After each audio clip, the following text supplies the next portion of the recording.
এরপরে প্রশ্ন হলো, মৃত ব্যক্তিকে স্বপ্নে দেখা সম্পর্কে কিছু বলবেন। মৃত ব্যক্তিকে স্বপ্নে দেখলে কি করতে হয়? আমাদের অনেক ভাইরা জিজ্ঞাসা করেন যে আমি মা বাবাকে স্বপ্নে দেখেছি মৃত, তাকে মৃত যেহেতু আমি স্বপ্নে দেখেছি, তাহলে এখন তাকে আমি কি করব, কি করতে হবে? উত্তর হলো যে মৃত মানুষকে দেখলে বিশেষ কিছু করার কোনো নির্দেশ নাই।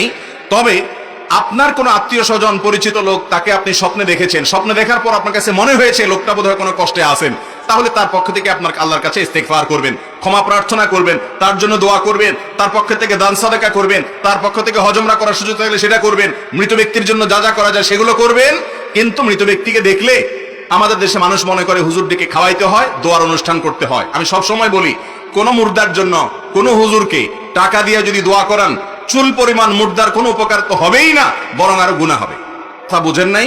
হুজুরের হয়তো একটু লাভ হবে, কিন্তু আপনার কোনো লাভ হওয়ার কারণ মুর্দার জন্য টাকা নিয়ে দোয়া করা এটা হারাম। হুজুর নিজেও হারাম খাইছে, তো হুজুর হারাম খাইলেও তো পয়সা পাইছে, আপনি হারামও করলেন, পয়সাটাও হারালেন, আমসালা দুইটাই গেল। কথা কি বুঝাতে পারছি? আপনার কোন মৃত ময়মুরব্বীকে, আত্মীয় স্বজনকে স্বপ্নে দেখেছেন, মনে হচ্ছে উনি কষ্টে আছেন, ওই টাকাটা এমনি কোনো গরিব হুজুর থাকলে ওনাকে এমনি দান করে দেন, দোয়ার অনুষ্ঠান করিয়েন না। আর আপনি আল্লাহর কাছে দোয়া করেন, আর আলেমুল আমাদের কাছে এমনি দোয়া চান সাধারণভাবে, সেটা আরেক জিনিস। কিন্তু আমাদের দেশে মানুষ মৃত মানুষকে স্বপ্নে দেখলে এই সমস্ত দোয়ার অনুষ্ঠান করে, এগুলোর কোনো ভিত্তি নেই। তবে হ্যাঁ, আপনি যেটা করতে পারেন সেগুলো, গরিব দুঃখীকে খাওয়ালেন, ইয়েতিমখানাতে খানা দিলেন, গরিব দুঃখী বাচ্চাদেরকে বা অভাবী ফ্যামিলিগুলোতে বাজার করে দিলেন, টাকা পয়সা দিলেন, মৃত মানুষের জন্য এটা উপকারে আসবে, তাদের তরফ থেকে এটা দান করলেন, সবটা তাদের অ্যাকাউন্টে জমা হবে ইনশাআল্লাহ। আর যদি মৃত ব্যক্তিকে স্বপ্নে দেখে আপনার কাছে মনে হয় যে আপনি তাকে ভালো অবস্থায় দেখেছেন, হাসি খুশি দেখেছেন, তাহলে আলহামদুলিল্লাহ, আল্লাহ শুকর আদায় করবেন। আর যদি কোনো ব্যাখ্যা আপনার কাছে ক্লিয়ার না হয়, তারপর আপনি তার পক্ষ থেকে ইস্তেগফার করতে পারেন। মৃত ব্যক্তিকে স্বপ্নে দেখলে অমুকটা করতে হবে, তমুকটা করতে হবে, এত মানুষ খাওয়াইতে হবে, এত মানুষকে বসে দাওয়াত দিতে হবে, এরকম কোনো বিশেষ ফরম্যাট বা বাধ্যবাধকতা ইসলাম ঠিক করে দেয় নাই। হলো, প্রেম করে বিবাহ করা জায়েজ আছে কিনা জানতে চাই, এবং একসাথে কয়টি বিবাহ করা জায়েজ আছে জানতে চাই।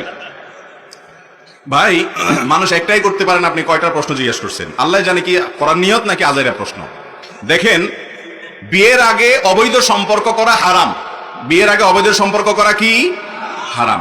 এই হারামটা যারা করে তাদের বৈবাহিক জীবনে আরাম কম হয়।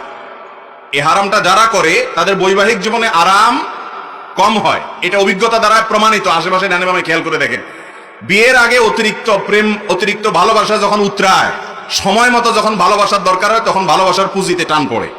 তখন ভালোবাসার পুঁজিতে কি পড়ে? টান পড়ে। বিধায় এটা করা উচিত না।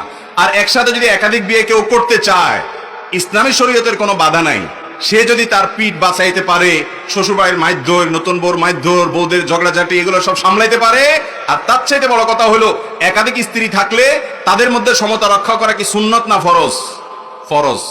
সে এটা করতে পারবে কিনা, নিজের উপর নিজের কতটা আত্মবিশ্বাস বা কনফিডেন্ট আছে, এটার উপরে নির্ভর করবে তার জন্য একাধিক বিয়ে জায়েজ কিনা। যদি করতে পারে, তার সে ক্ষমতা আছে, নিজের উপরে নিজের সে আত্মবিশ্বাস আছে যে সে আল্লাহর নাফরমানি করবে না, নতুন বৌদ্ধিক টানবে না, পুরান বউর উপরে সে জুলুম করবে না, সমান হারে সবাইকে ভরণ পোষণ দিবে, সবার সাথে সময় কাটানো, সবকিছু সমান হারে দিবে, কোনো প্রকার বেইনসাফি করবে না, এই আত্মবিশ্বাস যদি তার থাকে, আর বিবাহ করার পর সবার হক আদায় করার ক্ষমতা থাকে, এবং ওই যে পাশাপাশি আজকালকার বাস্তবতা অনুযায়ী যে এর পরবর্তী যে পরিস্থিতি হবে এটা সামলানোর ক্ষমতা যদি তার থাকে, তাহলে ইসলামের দৃষ্টিতে কোনো বাধা নাই। মাসালা শুনে করলেন, এরপরে মাইদুরকে আমার দৌড় দিলেন, তাহলে হবে না।